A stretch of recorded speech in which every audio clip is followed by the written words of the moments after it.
اعوذ باللہ من الشیطان الرجیم بسم اللہ الرحمن الرحیم۔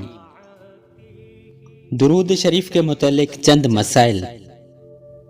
عمر میں ایک بار درود شریف پڑھنا فرض ہے اور ہر جلسہ ذکر میں درود شریف پڑھنا واجب، خواہ خود نام اقدس لے یا دوسرے سے سنے، اور اگر مجلس میں 100 بار ذکر آئے تو ہر بار درود شریف پڑھنا چاہیے۔ در مختار۔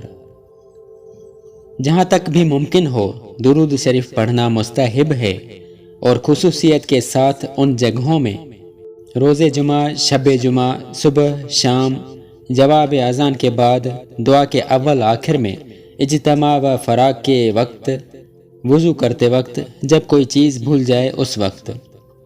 نام اقدس لکھے تو درود ضرور لکھے کہ بعض علماء کے نزدیک اس وقت درود شریف لکھنا واجب ہے۔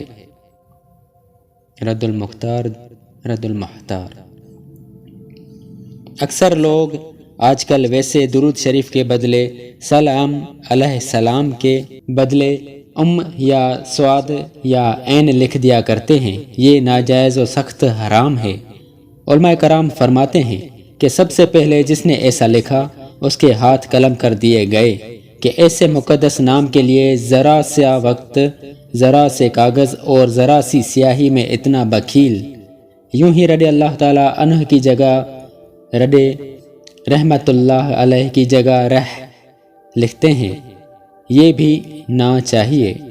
جن لوگوں کے نام محمد، احمد، علی، حسن، حسین وغیرہ ہوتے ہیں، ان ناموں پہ سواد یا عین بناتے ہیں۔ یہ بھی ممنوع ہے کہ اس جگہ تو یہ شخص مراد ہے، اس پر درود شریف یا دوسرے الفاظ کے اشاروں کا کیا مطلب؟ فتاوی رضویہ۔